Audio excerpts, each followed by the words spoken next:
안녕하세요. 전 서울에서 사는 29살 여자입니다. 3년 동안 연애하고 결혼을 한 남자가 있어요. 나이는 저보다 4살 많습니다. 33살이고요. 일단 먼저 제가 살아온 환경을 말씀드릴게요. 어렸을 적부터 전 단 한 번도 여유라는 걸 모르고 자라왔어요. 초등학교 때는 물론 그 은한 수학 여행도 돈이 없어서 담임 선생님이 직접 대주신 것도 기억이 나고 그 어렸던 시절 단칸방에서 남들 다 기름 보일러 켜고 연탄 다 사라져갈 무렵 저희 가족은 연탄 한 장으로 하루를 버티곤 했죠.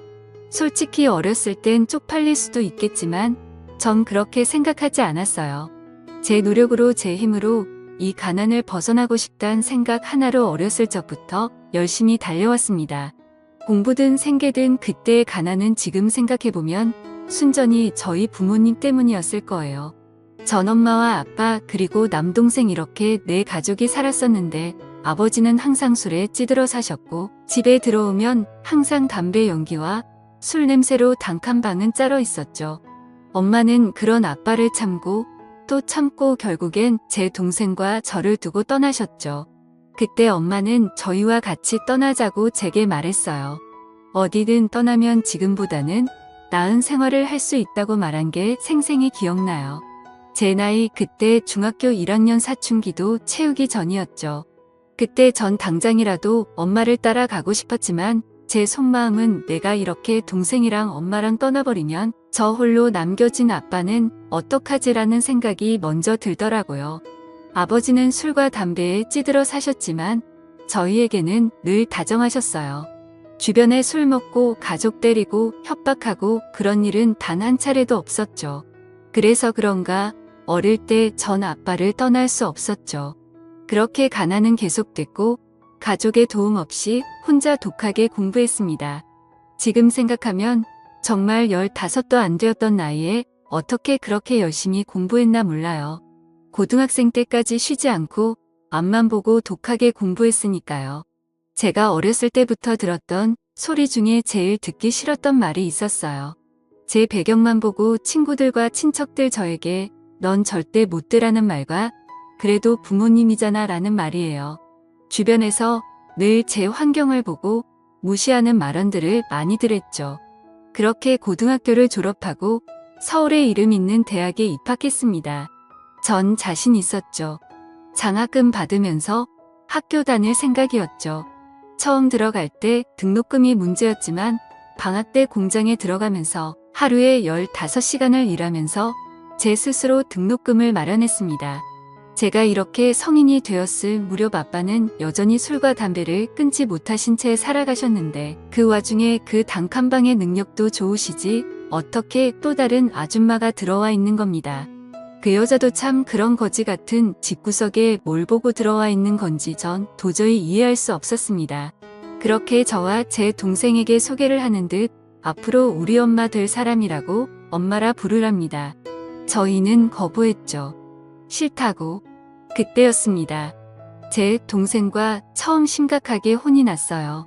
아빠한테 그 순간 제 마음속 깊이 담겨있던 후회가 터졌나 봐요. 엄마가 떠나자고 했을 때가 생각이 혹 나는 거예요. 그러면서 얼마나 울었는지 전 꿈이 있었습니다. 제 스스로 이 가난을 벗어나고 싶다고 늘 다짐했습니다. 그래서 제 동생도 제가 꼭 이 가난을 벗겨내주고 싶었죠. 그렇게 장학금 받아가며 대학을 졸업하고 바로 대기업에 취직했습니다. 전 누구보다 똑똑하다고 자부했고 공부뿐 아니라 사람관계 인성, 모든 게 뛰어나다고 주변에서도 또 스스로도 그렇게 생각해왔습니다. 몇몇 그렇게 친하지 않은 친구들은 적어도 독한 여자다. 어릴 때 그렇게 거지처럼 살더니 등 부러움과 시기를 대놓고 보여주더라고요. 그렇게 24살의 어린 나이에 연봉이 6천 정도 됐죠. 해가 지날수록 연봉은 더 오르고 대기업에 다니는 걸 아시는 아버지는 제게 돈을 요구하시더라고요. 집도 이사해야 하지 않겠냐고. 전 말했어요. 여태 제가 이렇게 혼자 노력해서 이 자리까지 왔는데 아빠는 도대체 제가 이렇게 지낸 세월 동안 뭘 하셨단 거죠? 솔직히 예전에 제가 저희한테 그렇게 하지만 않았어도 이렇게 모질게 하진 않았을 거예요. 엄마 없이 자란 저와 제 동생을 스스로를 위로하며 외롭게 자란 저의 남매를 방치한 아빠가 더더욱 미워지더라고요. 그렇게 전 회사 생활을 하며 열심히 돈도 모았습니다. 보통 동료 직장들 보면 입사하자마자 대출 받아서 차 사고 대출 안 받아도 2년 차만 돼도 차는 기본으로 깔고 다니더라고요.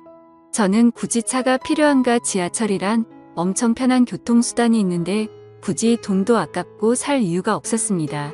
그 돈 다 저축했습니다. 어려서부터 가난한 게 습관이 됐는지 돈을 벌었으면 쓸 줄 알아야 하는데 그냥 다 아까웠습니다.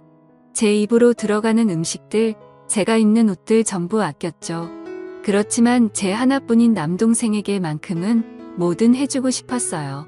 어떻게 보면 여태까지 버틸 수 있었던 건 동생 하나만 바라보고 이 자리에 왔던 거니까요. 그래서 그런가 동생도 졸업하고 잘 자라줘서 지금은 좋은 대학하고 군대 다녀와서 취업 준비 중에 있어요. 군대 있을 때 매달 50만 원씩 용돈 보내줬는데 제대하고 나서 저한테 1,000만 원을 주더라고요. 누나한테 받은 돈 허투루 쓰지 않고 꼭 필요한 데 쓰고 싶었다고. 근데 꼭 필요한 순간이 이 돈은 제가 결혼할 때 보태 쓰라는 동생의 말이었습니다. 이런 동생을 제가 어떻게 안 좋아할 수 있겠습니까? 그렇게 지내오다가 회사 동료랑 우연히 술자리를 같이 하다가 만난 남자가 있었습니다. 호감이 갔죠. 무엇보다 대화가 정말 잘 통하더라고. 그렇게 연애를 시작하게 됐고 연애 3년차 저희는 결혼을 약속했죠. 남자친구의 부모님은 저희와 반대로 어머니만 계셨었죠. 외동아들의 시어머니 혼자 키우셨단 거죠. 혼자 키우신 것 치고 생각보다 부유한 환경을 갖추고 계셔서 조금 당황스러운 건 사실이었습니다. 수려한 외모에 맞지 않은 젊음 엄청 고우셨어요. 정말 곱게 절한 사모님 느낌이었죠. 그렇게 인사를 드리고 시어머님께서는 저를 마음에 들어 하셨습니다. 저희 부모님들에겐 소개해주지 않았어요. 해도 어차피 돈만 보고 달려들 게 뻔하니까. 그렇게 저와 남편은 결혼을 했습니다. 시어머님 혼자 계셔서 처음엔 집에 들어가 사는 게 맞나 생각도 했는데 남편은 엄마 혼자서 잘 계신다며 따로 먼저 나와 살자고 하더라고요. 그래서 전 아무래도 그게 조금 더 편할 것 같지만 한편으로는 걱정도 되긴 했죠. 그렇게 결혼 생활을 하면서 전역한 지 얼마 안 된 동생한테 연락이 한 통 왔어요. 누나 혹시 매영 지금 집에 있어? 라고 물어봤죠. 아니, 오늘 회사 사람들이랑 회식이 있어서 늦는다고 말했죠. 그러자 동생은 놀라지 말라며 절 진정시키고는 친구들이랑 놀고 있는데 유흥가 근처 업소에서 매영이 다른 여자랑 밖으로 나와 숙박업소로 들어가는 걸 목격했다는 겁니다. 전 당장 집 밖으로 뛰쳐나가 동생이 있는 곳으로 갔죠. 동생은 제 남편이 들어간 모텔 옆에서 지키고 있었고 모텔 주인에게 물어보니 들어간 호수는 말해줄 수 없다며 제가 들어가는 걸 막았죠. 어쩔 수 없이 그곳에서 계속 기다렸어요. 동생은 돌려보냈죠.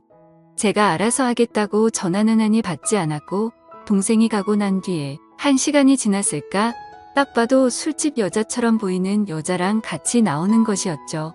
저는 바로 달려가서 남편을 후려갈기고 머리채를 쥐어잡았습니다.